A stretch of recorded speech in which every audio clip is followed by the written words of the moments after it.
দেখো আচ্ছা, আসসালামু আলাইকুম। আমরা আবার শুরু করলাম। এবার দেখো স্ত্রী প্রজনন তন্ত্রে এখানে এমসিকিউ গুলো একটু দাগাও। স্ত্রী প্রজনন তন্ত্রের মধ্যে ডিম্বাশয়ের এখানে প্রত্যেক ডিম্বাশয় 3 থেকে 5 সেন্টিমিটার লম্বা। হ্যাঁ, 3 থেকে 5 সেন্টিমিটার লম্বা। কি 3 থেকে 5? 14 নম্বর লাইনে দেখো, প্রত্যেক ডিম্বাশয় 3 থেকে 5 সেন্টিমিটার লম্বা, চওড়া হলো 2 থেকে 3 সেন্টিমিটার, আর পুরুত্ব আসে না। তাহলে প্রত্যেক ডিম্বাশয়ের ওজন কত? এই জিনিসগুলো মনে রাখা সবচেয়ে কষ্টকর, কোনো কিছুতেই মনে থাকে না। আর নাই। এরপরে হচ্ছে ডিম্বাশয়ের অভ্যন্তরে যে গঠন দেখা যায় সেগুলো হলো পরিস্ফুটনরত ফলিকল, পরিণত বা Graafian follicle, corpus luteum, interstitial কোষ। তাহলে একটু দেখো যে এগুলোর নামকরণ কেন হয়েছে। পরিস্ফুটনরত ফলিকল বলতে বোঝায় এরকম যে ডিম্বাশয় স্বাভাবিক, মনে করো যে এইভাবে এরকম ধরো একটা ডিম্বাশয়, হ্যাঁ, তো এই ডিম্বাশয়ে যখন আর কি একটা মানুষের বয়স ধরো যে 7-8 বছর, তখন পর্যন্ত এরকম থাকে, হ্যাঁ, কারো কারো 9 বছরেও পরিবর্তন হতে পারে। তো এর মধ্যে সব স্বাভাবিক ছোট ছোট কোষ, স্বাভাবিক কোষ আছে, এর মধ্যে কিছু কোষ আকৃতিতে বড় হতে শুরু করে দিল, গুচ্ছভাবে বড় হতে শুরু করে দিল। যখন এই কিছু কোষ বড় হতে শুরু করে দেয় তখন এটা পরিস্ফুটন হচ্ছে। তো প্রথমে যেটা নাম হয় সেটা হলো যে ফলিকল নাম হলো। এই ফলিকলগুলোর মধ্যে কিছু ফলিকল, সবাই না, 10,000 এরকম ফলিকল কিন্তু তৈরি হয়। এর মধ্যে থেকে কিছু ফলিকল আকৃতিতে বেশি বড় হয়ে যায়, মানে বেশি বড় বড় হয়ে যায় এরকম। তখন এটার নাম গ্রাফিয়ান বা পরিণত ফলিকল, যেগুলো হয়তো বেশি বড় হয়ে গেছে, আর যেগুলো ছোটই আছে ওগুলো শুধু ফলিকল। ঠিক আছে, এরপরে কি হবে? তারপরে বলছে যে কর্পাস লুটিয়াম। তাহলে এখান থেকে যখন এই বড় জিনিসটার মধ্যে থেকে যখন ডিম্বাণু বের হয়ে যায় তখন এর মধ্যে একটা পরিবর্তন ঘটে। এই জিনিসটা তখন নাম হয় কর্পাস লুটিয়াম। কেন এরকম নাম হলো? কর্পাস মানে দেহ, লুটিয়াম মানে হলুদ। হ্যাঁ, হলুদ কালারের দেহ তৈরি করে যখন ডিম্বাণু এর ভিতর থেকে বের হয়ে যায় তখন কিন্তু, হ্যাঁ, লুটিয়াম। তো ধরো এটা হলো একটা ফলিকলটা ওটা তৈরি করে। হ্যাঁ হ্যাঁ, তো ধরো এটা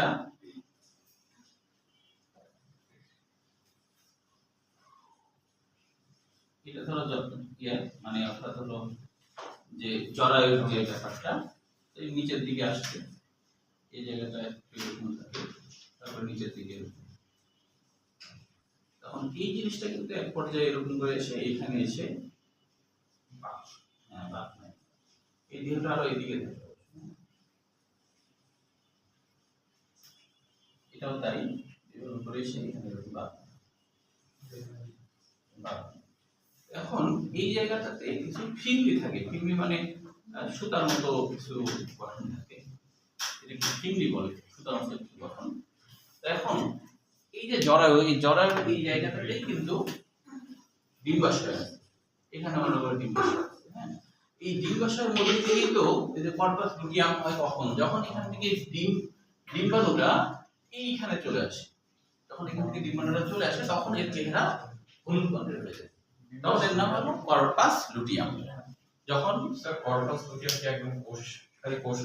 ওরা খালি কোষ, ও তখন হরমোন গঠন নেয়, ও তখন হরমোন মানে নিঃসরণের ভূমিকা রাখে, প্রোজেস্টেরন, ইস্ট্রোজেন এরকম হরমোন নিঃসরণের জন্য উপযুক্ত। এখানে ডিম্বাতে দুইটা থাকে? হ্যাঁ, দুইটা থেকে ধরেন দুইটাতেই গেল, তখন দুইটা ও হ্যাঁ, দুইটাতে যদি দুইটাতে কি একই সময় যায় তাহলে দুইটা বাচ্চা হবে। যদি একই সময় দিয়ে যায়, নরমালি যায় না? না, নরমালি যায় না, যে কোনো একটা থেকে যায়, ধরো আরেকটা নষ্ট হয়ে যায়, এরকম একটা থেকে যায় একটা নষ্ট হয়ে যায়। হ্যাঁ, একটাই পরিণত হয়, কিন্তু কোনো কারণবশত যদি একটাই করবে, অনেক অনেক তো করবে টাইম পর দুইটা ডিম্বাশয় ডিম্বাণু সরি কোষগুলো রিলিজ করে না, যে কোনো একটা একটা কারো ওই জন্য জবজ হয়, বা অনেক সময় 4টা-5টাও হয়, ডিম্বাণু অনেক সময় 4-5টা হতে পারে, নির্দিষ্ট কোনো ইয়া নাই। হ্যাঁ, মানে একটাতে অনেকগুলো ঠিক হলে কিভাবে বলেন চারটা বাচ্চা? ও 4টা বাচ্চা মানে ধরো ডিম্বাণু তাহলে 4টা হতে হবে, 4টা বাচ্চা হতে নরমালি দেখলাম একটা ইয়াতে যে যখন কোষ বিভাজনের পর যখন দুইটা কোষ হয়, ওই দুইটা কোষ আলাদা হয়ে একটা গেলে হোমো আর একটা হেটারো, হেটারো হলো যে আলাদা আলাদা ডিম্বাণু সেটা হবে। টুইনের আর বিষয় আছে তো আর এখানে। আর হচ্ছে যেটা হলো হোমোটুইন, আর ওইটা হোমোটুইনে কোষ আলাদা একটাই, হয়ে যায়। ধরো একটা ডিম্বাণু তো ওই বিভাজিত হয়ে দুইটা হয়ে গেল, দুইটা কোষ হয় না আলাদা তখন হয়ে ওটা যায়। আলাদা হয়ে সেম গেল। দেখতে হয়। যেমন ধরো, মনে করো আলাদা হচ্ছে লিঙ্গ বা ধরো আলাদা একটাই, ধরো হচ্ছে একটা ডিম্বাণু আসছে, হ্যাঁ, তাও দুইটা বাচ্চা হতে পারে। একটা ডিম্বাণু আসছে তাও দুইটা বাচ্চা মানে হতে একটা ওটাই বানানো আছে আলাদা হয়ে গেছে। হ্যাঁ মানে কোষ আলাদা হয়ে যায়। হ্যাঁ, যখন এখানে জাইগোট হয়েছে তো ওই জাইগোট যখন বিভাজিত হচ্ছে তখন আগেই কিছু হয়ে গেছে, তখন কিন্তু এটা হোমোটুইন বলা হয় আর কি। হ্যাঁ, আর হেটেরোটুইন হলো আলাদা ডিম্বাণু আলাদা শুক্রাণু, কিন্তু দেখতে এক হয়ে যেত। তখন এক হবে না, হয় তখন না। এক হবে না। ওই কোষ আলাদা হলে এক হবে। কোষ যদি এক হয় তাহলে একই কোষ হলে মানে একটা মানে একই কোষ গুলো তখন কয়টা ইয়া যায় মানে মানে একটা কোষই না, যখন আলাদা শুক্রাণু তো হয় একটাই যাবে, কিন্তু আসবে তো 40 কোটি। আচ্ছা একটা 40 কোটি হ্যাঁ, শুক্রাণু 40 আসবে। কোটি শুক্রাণু আছে। ও হ্যাঁ, একটা বলতে সফল আচ্ছা। হবে। 40 কোটি। জায়গোট তৈরি হওয়ার পরে যদি আলাদা হয়ে যায় তাহলে হচ্ছে একরকম দেখতে হয়, একরকম হয়। হ্যাঁ, আর যদি আলাদা ডিম্বাণুকে হ্যাঁ। নিষিক্ত করে তাহলে অন্যরকম ওদের হোমো যখন হয় তখন তো ওদের ডিএনএও প্রায় সেম হয়। সেম হয় তো, প্রায় সেম হয়। ওই কারণে দেখা যায়, এমনও দেখা যাচ্ছে ওরা শুধু এতই এতই একরকম যে অনেক সময় দেখা যায় যে মা বাবাও অনেক সময় ইয়ে করতে পারে না, এরকম ঘটনা ঘটে। তখন ওই ভিন্ন জামা পরিয়ে রেখে অনেক সময় ওষুধ খাওয়াতে যে অনেক সমস্যা হয়। এক বাচ্চা ধরো অসুখ হয়েছে, হ্যাঁ, আরেকটা হয়নি, যার অসুখ হয়নি তাকে ভুল করে মানে চিনতেই পারে না। আলাদা করা যায়। হ্যাঁ, আলাদা করা যায়। না, মা বাবা অনেকদিন দেখতে দেখতে হয়। যেমন আমার কাছে একটা যমজ পড়তো আর কি, মানে দুইটা ভাই পড়তো যমজ। তো এখন ওই যে ওর নাম আবার কি ছিল জানো, একটা নাম ছিল আমার নামের নাম শান্ত, একটা চঞ্চল। তো এখন আমাদের বাড়িতে আছে হ্যাঁ, তো শান্তরূপা। এখন ওরা এই যখন পড়তে আসতো আমার কাছে, আমি খালি ভুল করতাম এবং নিজের কাছে লজ্জা লাগতো, চিনতে পারতাম না। তো আমি সেকেন্ড ইয়ারে আলাদা করতে পারছি, মানে ফার্স্ট ইয়ার পর্যন্ত আমি একটু চিনিনি। ধরো আসছে মনে করো চঞ্চল, হ্যাঁ, আমি তো আর বুঝতে পারতাম না এটা চঞ্চলের কথা। আমি তখন বলছি চঞ্চল আসলো না এখনো, তখন বলছে যে, ভাইয়া আমি তো চঞ্চল। আমি লজ্জা পেয়ে যাই আমি, হ্যাঁ, মানে কিছুতেই চিনতে পারছি না। তো এইভাবে দেখতে দেখতে প্রায় শেষের দিকে, মানে ইন্টারভিউর শেষের দিকে, তখন আর কি আমি আস্তে আস্তে চিনতে পারলাম আর কি। হ্যাঁ, তারপর ওটা, হ্যাঁ, কিভাবে চিনতে? না ওটা মনে হয় হেটারোটুইনই ছিল আর কি। হ্যাঁ, যদি হোমোটুইন হতো তাহলে বাইরের মানুষের চেনাটা খুব মুশকিল আর কি। আচ্ছা, ও কিভাবে চিনছিল? কি পার্থক্য ছিল দুটোর মধ্যে? ও পার্থক্যের মধ্যে মোটা আর স্বাস্থ্যগত একটু পার্থক্য। স্বাস্থ্যগত হেটারোটুইন, হোমোটুইনে তো স্বাস্থ্যগত পার্থক্য হইতে পারে। পারে? না, হোমোটুইনে হবে না। না, হাইটটা মোটা। না, মোটা ছিল। আর বাবা বাচ্চা হওয়ার পরে কে কি মোটা হবে না চিকন হবে সেটা পরবর্তী অবস্থাও হয় না একরকম। আচ্ছা, তাহলে যেটা বলছিলাম যে এখানে যখন তোমার গ্রাফিয়ান ফলিকল, যেটা পরিণত ফলিকল, ওই কিন্তু মিয়োসিস বিভাজনের মাধ্যমে ডিম্বাণু তৈরি করবে এবং ওই ডিম্বাণু যখন স্যার, বের হওয়ার পর ওটা কি গ্রাফিয়ান ফলিকলই আছে? না, গ্রাফিয়ান ফলিকল যখনই বের করে দেবে তখন ওর নাম হয়ে যাবে কর্পাস লুটিয়াম। ওকে, মানে ওটা মানে বের করে দিলেই ওর নাম চেঞ্জ, মানে বের করার আগ পর্যন্ত, হ্যাঁ, গ্রাফিয়ান ফলিকল ছিল। হ্যাঁ, বের হয়েছে তারপরে করস। তখন ওর নাম হয়ে গেছে কর্পাস লুটিয়াম। ডিম্বাণু যখন চলে গেল আর ওই তখন ও হলুদ বর্ণের হয়ে গেল, তখন ওর নাম হলো কর্পাস লুটিয়াম। তাহলে লুটিয়াম নাম হয়েছে কেন?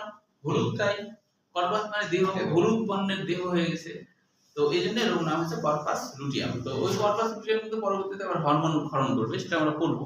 তাহলে এখানে যখনই চলে আসছে, এখানে চলে আসলো, তখন হচ্ছে ওইটার নাম তো কর্পাস লুটিয়াম হয়ে গেল। তাই বলছে এখানে কি কি দেখা যায়। হ্যাঁ, ফলিকল মানে তো আপনি বললেন থলি, ছোট থলি। হ্যাঁ, গ্রাফিয়ান ফলিকল বড় থলে, বড় থলি। হ্যাঁ, গ্রাফিয়ান মানে বড় বোঝায়, পরিণত বোঝায়, বড় বোঝায়। ছোট ছোট হ্যাঁ, প্রথমে ধরো, হ্যাঁ, ওই যে এই যে দেখো, এটা হলো কি শুধু ফলিকল, এটার নাম কি গ্রাফিয়ান ফলিকল। কিন্তু গ্রাফিয়ান ফলিকলই কখন হচ্ছে কর্পাস লুটিয়াম হবে?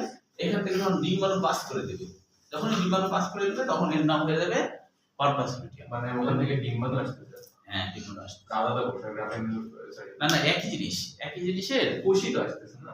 দেখো একই জিনিসের দুই, ধরো এটাই ধরো আমি আবার লিখলাম, এটা ধরো গ্রাফিয়ান ফলিকল, হ্যাঁ, এটা হলো গ্রাফিয়ান ফলিকল।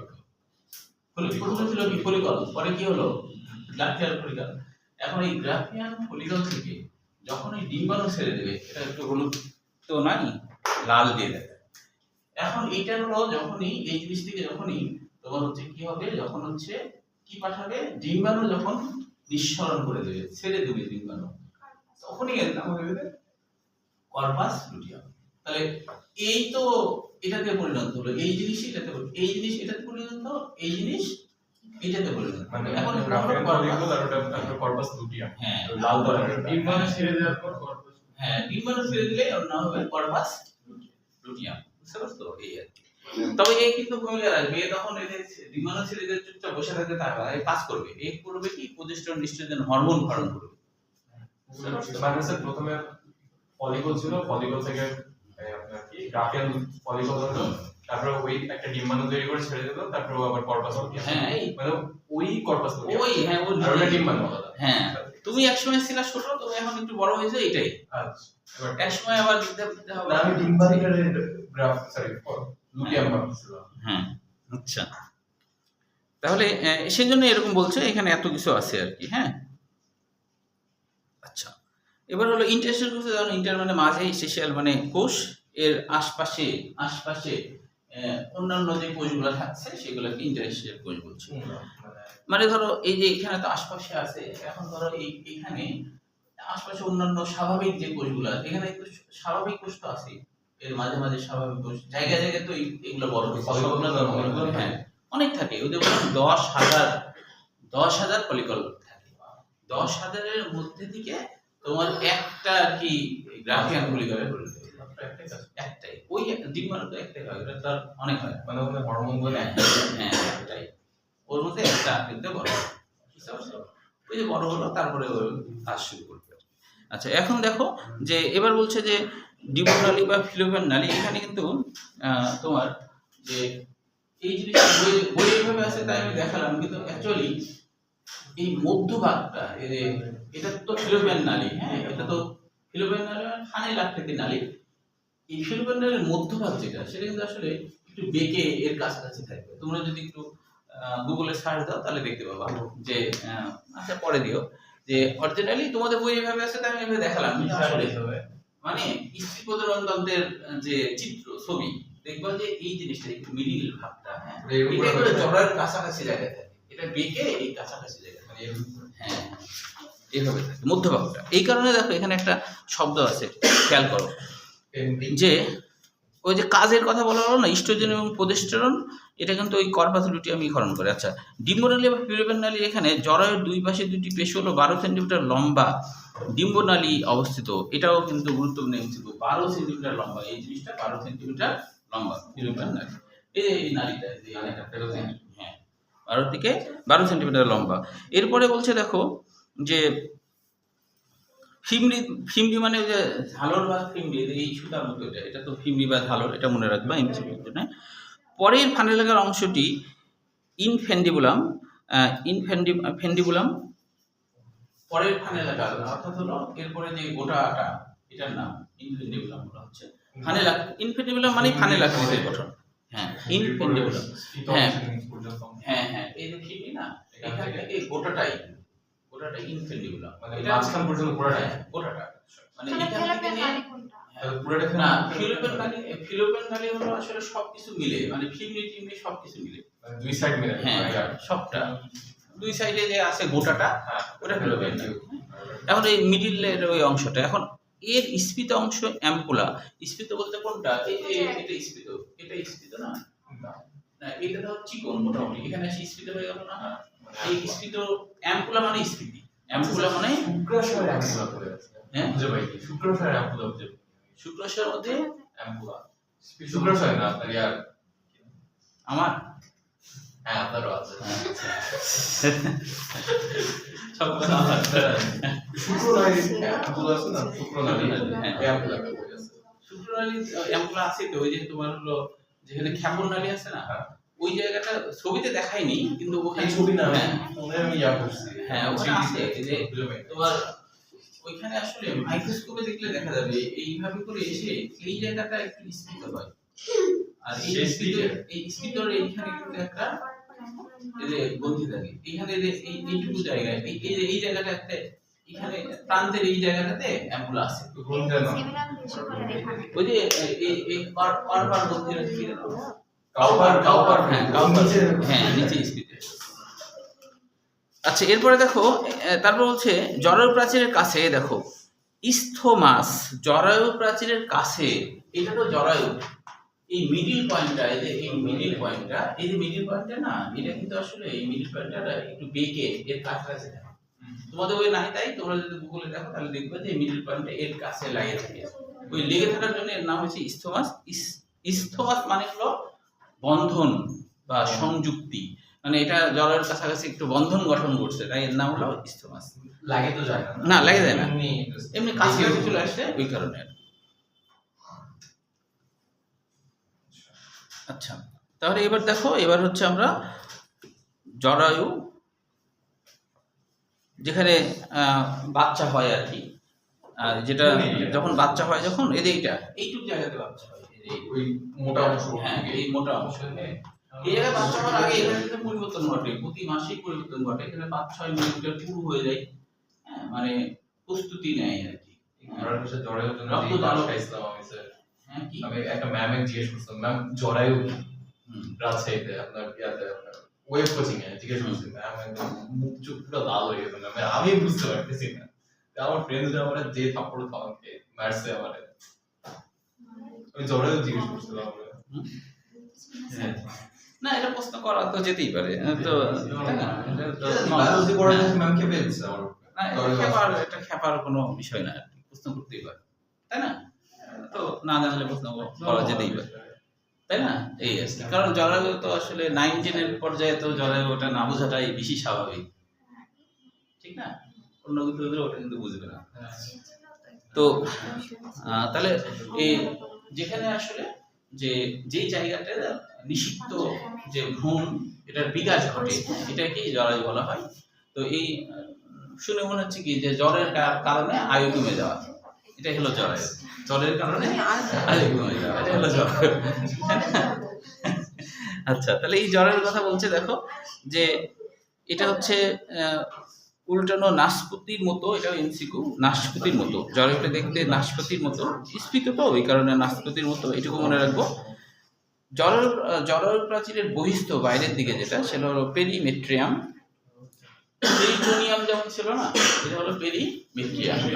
হ্যাঁ, মেট্রিয়াম বলতে বোঝায় সেরাসপূর্ণ, মানে একটু পিচ্ছিল পিচ্ছিল থাকে আর কি এই জায়গাগুলো, খুব বেশি পরিমাণে। আউটার লাইন, হ্যাঁ আউটার প্রাচীর। আর মাঝেরটা হলে কি মায়োমেট্রিয়াম, আর ভিতরেরটা এন্ডোমেট্রিয়াম। হ্যাঁ 3 স্তরের। এন্ডোমেট্রিয়াম স্তরটাই মূলত এই জায়গাটাই মেইন ভূমিকা রাখে।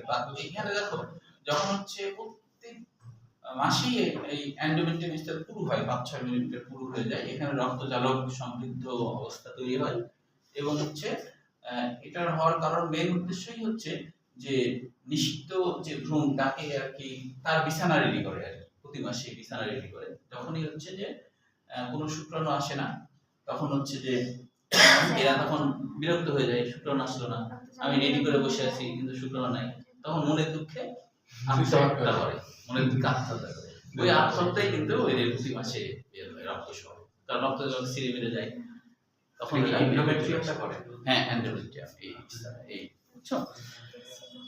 আর ওটা ভাঙি অন্যান্য হরমোনের মানে না নিজে নিজেই মরে না, হরমোনের কারণ কর্পাস লুটিয়ামের কাজটা হলো, কর্পাস লুটিয়াম যেটা হয়েছে না, ওখান থেকে প্রজেস্টেরন হরমোন, ওই প্রজেস্টেরন হরমোন কিন্তু আসলে এটা কি করে, এটা দেখভাল করে, এটাকে বড় করে। প্রজেস্টেরনের মধ্যে তো ভালো করে দেওয়া আছে। হ্যাঁ ওখানে পড়ালে বুঝবা।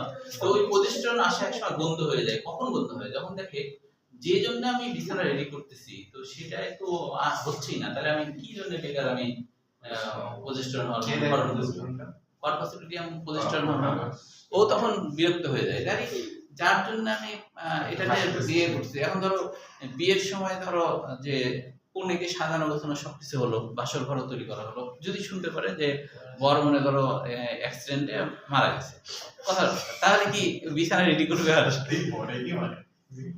তখন করে আর সাজাবে, তখন নতুন বড় আনবে না, ওই সময় হুট করে নতুন বড় আনা যাবে, যেগুলো তখন মনে করো কি অনেকজন রেডি করে বিয়ে করার জন্য। তার মানে হচ্ছে রাতে নিয়ে ধরে নিয়ে যায়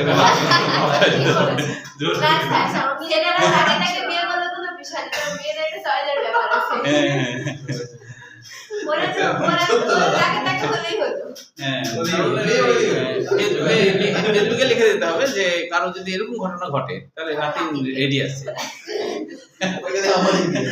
তখন মনে হলো যে সুন্দরবন কুরিয়ার সার্ভিসে ডেলিভারি 150 টাকা অ্যাডভান্স করা লাগবে ডেলিভারি চার্জ।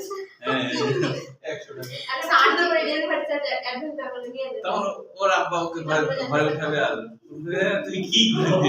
আমার বাবা বলে উঠবে মেয়ে দেখি আমি তোমাকে মেয়ে নিয়ে উঠাতে হবে, উঠাবে না উঠাবে উঠাবে।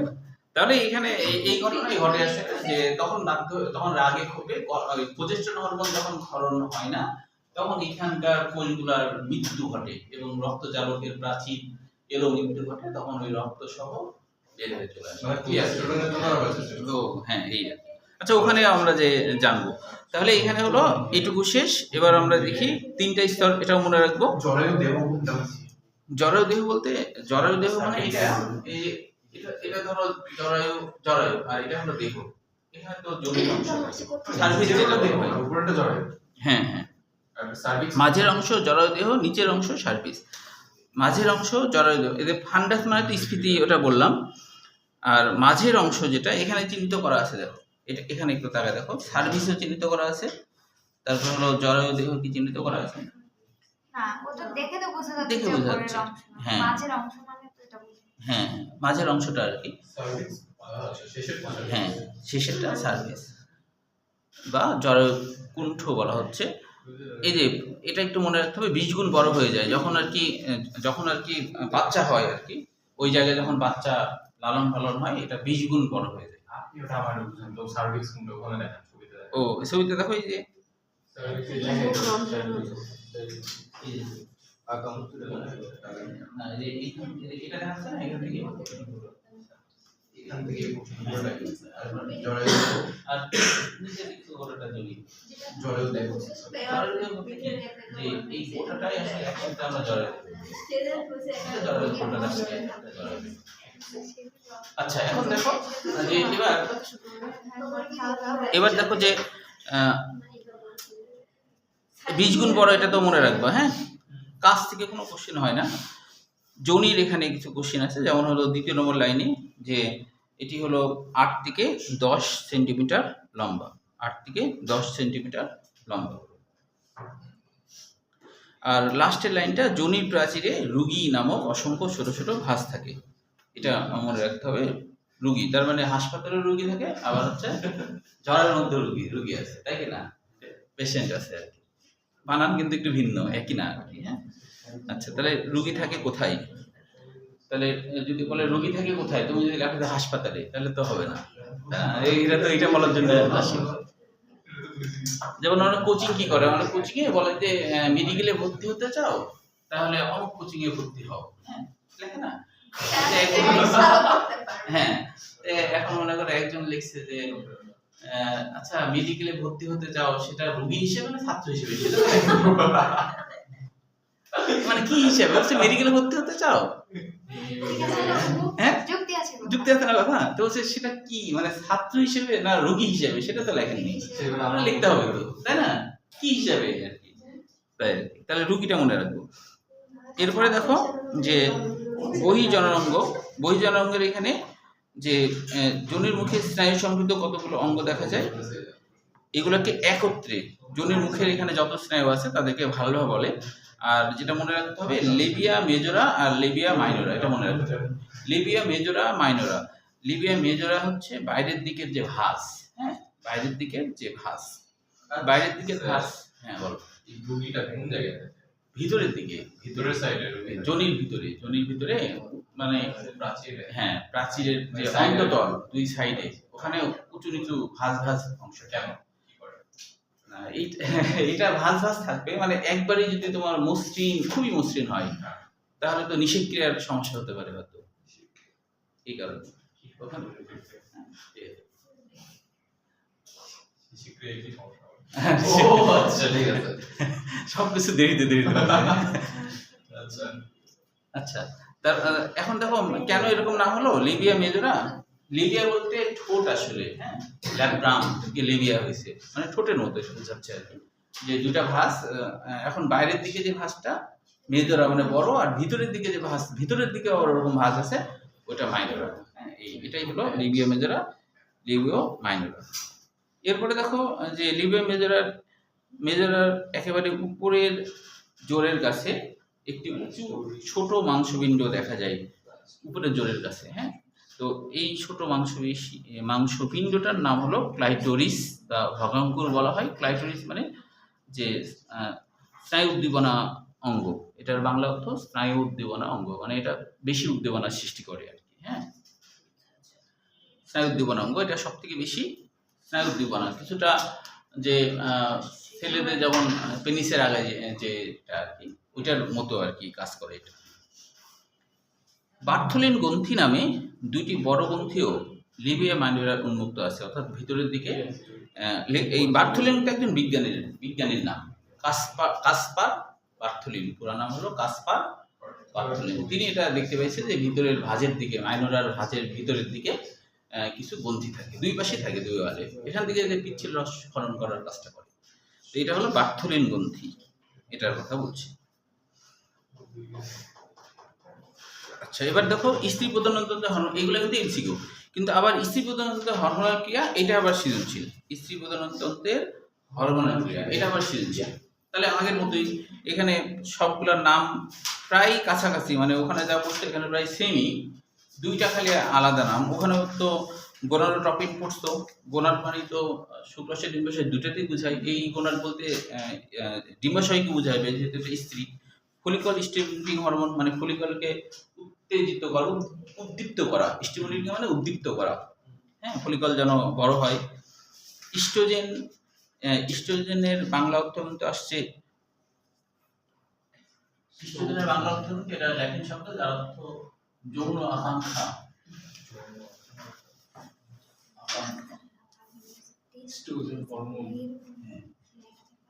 বাংলা অর্থ যৌন আকাঙ্ক্ষা, হ্যাঁ, ছেলেদের যেটা টেস্টোস্টেরন যেটা সেটা এটা একটা নির্দিষ্ট হ্যাঁ সময় পর্যন্ত থাকে, তারপর থেকে নষ্ট হয়ে যায়। ছেলেদের বডি থেকে একটু হ্যাঁ, থাকে, একটু হালকা থাকে, অল্প থাকে, কম থাকে।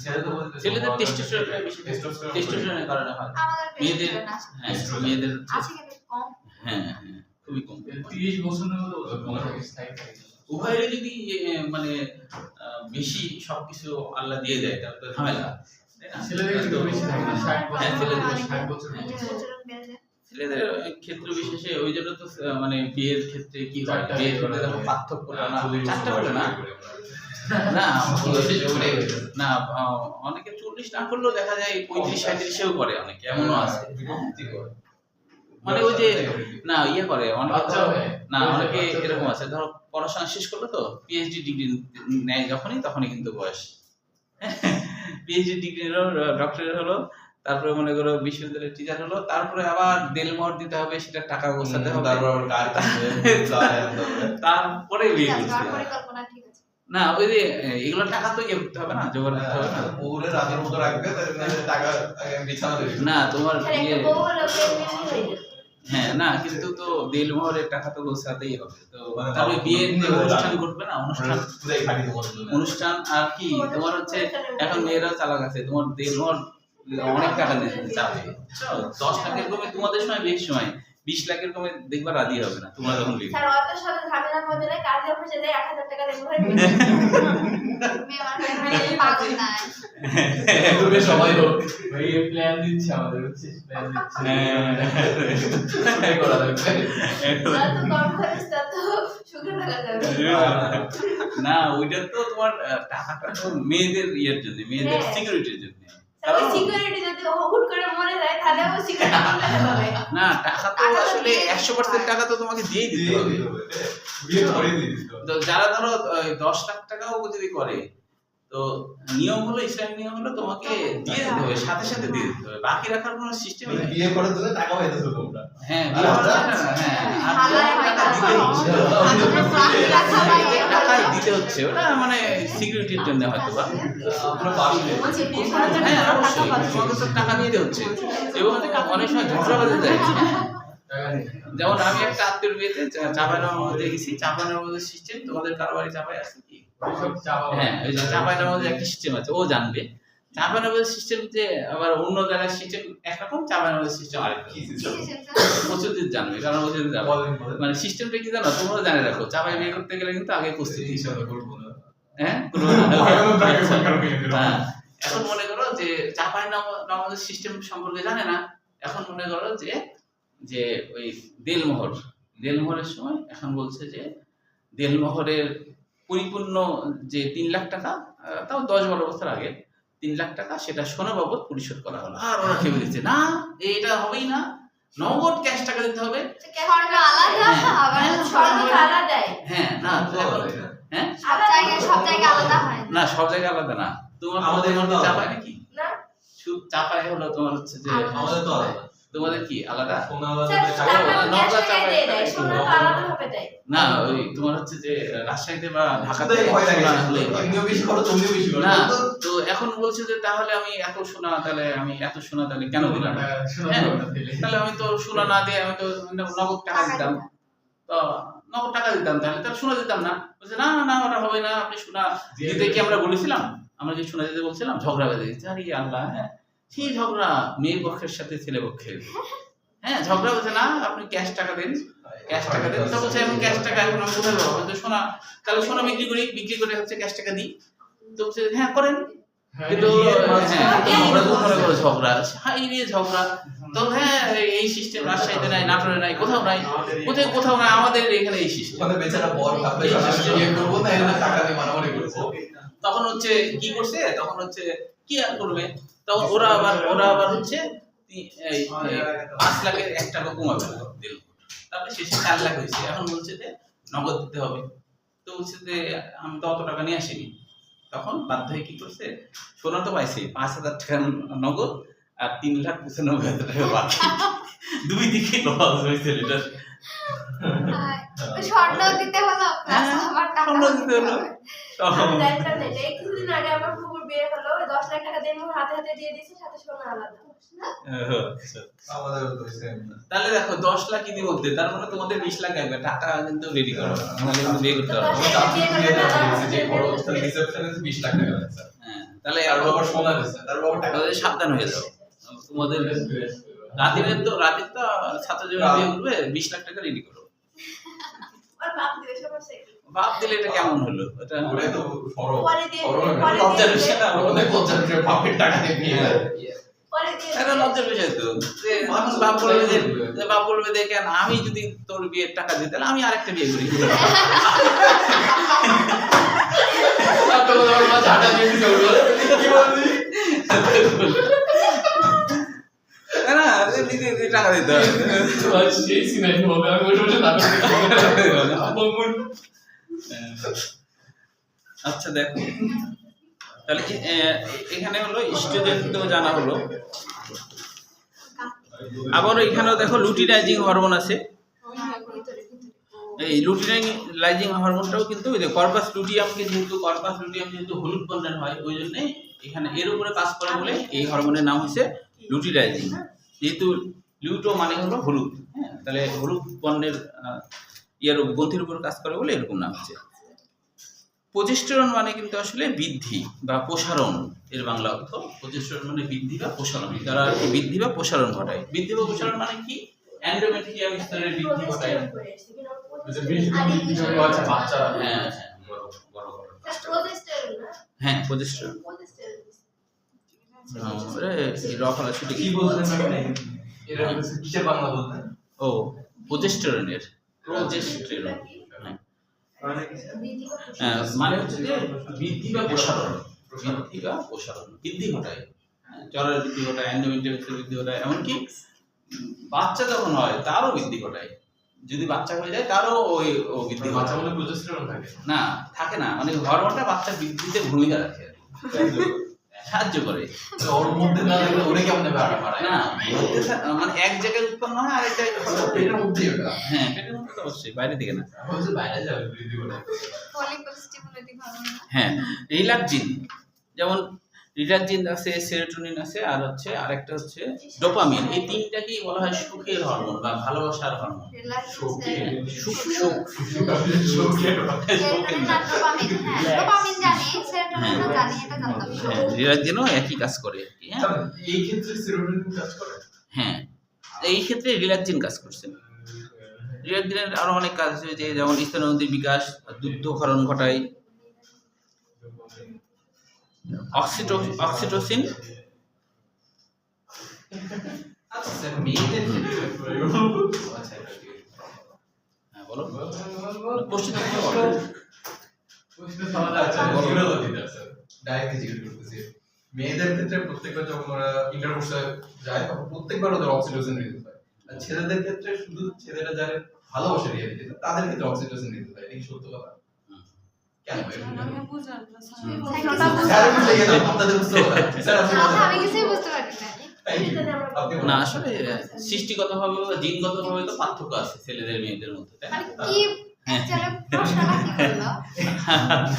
আরেকবার করো ওরা শুনে নি। বলো, বলো। আচ্ছা, যখন ইন্টারকোর্স হলো বলো শুনি তারপর আরে সরাবে বাংলা বলে দে ভাই। আচ্ছা, সবাই এরা যখন সমস্যা নাই, ইন্টারকোর্সে বাংলা ছেলে বলে মেয়ে ঢোকে মানে করে তখন বুঝলাম আর হ্যাঁ, বুঝতে বুঝতে পারলাম। পারছি। ছেলেদের সবসময় অক্সিটোসিন হরমোন রিলিজ হয় না মেয়েদের ক্ষেত্রে অলওয়েজ অক্সিটোসিন রিলিজ হয় আর ছেলেদের ক্ষেত্রে ছেলেরা যখন যারা ভালোবাসে অ্যাকচুয়ালিতে তাদের সাথে যখন ইন্টারকোর্স করে তখন ওদের অক্সিটোসিন রিলিজ হয় এই জিনিসটা কেন হয় এটা আসলে তোমার হচ্ছে যে জিনগতভাবে তো মানে হ্যাঁ, এটা দয়া Most করে অন্যান্য হরমোনে তো যেমন ডোপামিনের যে বিষয়টা যখন মানুষ অত্যাধিক আনন্দিত হয় তখন ডোপামিন নিঃসৃত হয়, তো ওই বিষয়ের সাথে কোনো একটা সম্পর্ক আছে।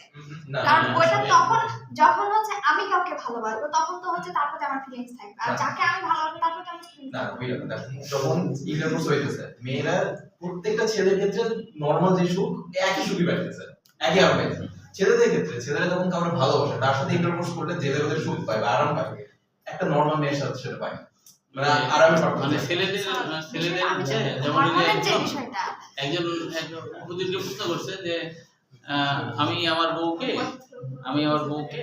ওই বিয়ের আগে যত ভালো লাগতো বিয়ে করার পরে আর ভালো লাগছে না। হ্যাঁ তো এটা বলছে। একটা এখন তখন ওই হুজুরটা বলছে যে প্রত্যেকটি ছেলেদের বয়সে বৈশিষ্ট্য নতুন ভাবে দেখতে হবে যাতে না ভালোবাসা বলছে যে না হয়। ছেলেদের বৈশিষ্ট্যটাই এরকম যে যদি পৃথিবীর সকল মেয়েকে বিয়ে করে ফেলে এই সম্ভব না এটা। না বলছে তখন তাও মনে হবে যে রাস্তার যে কুকুর তাকে বেশি ভালো লাগে। আচ্ছা, ছেলেদের বৈশিষ্ট্য এরকম। মানে রুচি কেমন ভাব মানে সবগুলো পাওয়ার পরেও তার হচ্ছে যে দুর্বিষহ। মানে ছেলেদের খুশির জন্য না মেয়েদের প্যারার জন্য এটা হয় যে লেভেলে প্যারা দেয় মেয়েরা আপনাদের সাথে পুরোপুরি আপনাদের বোঝা যায় আপনি আসলে একটা রাক্ষসী যাবে তখন এই আর কি। কিন্তু হচ্ছে ওটা তাদের ভালোবাসা আসবে না। আচ্ছা এইটুকু পর্যন্ত থাক আজকে যেহেতু ওই আমার বইটা নিয়ে এসেছি। আজকের মতো একটু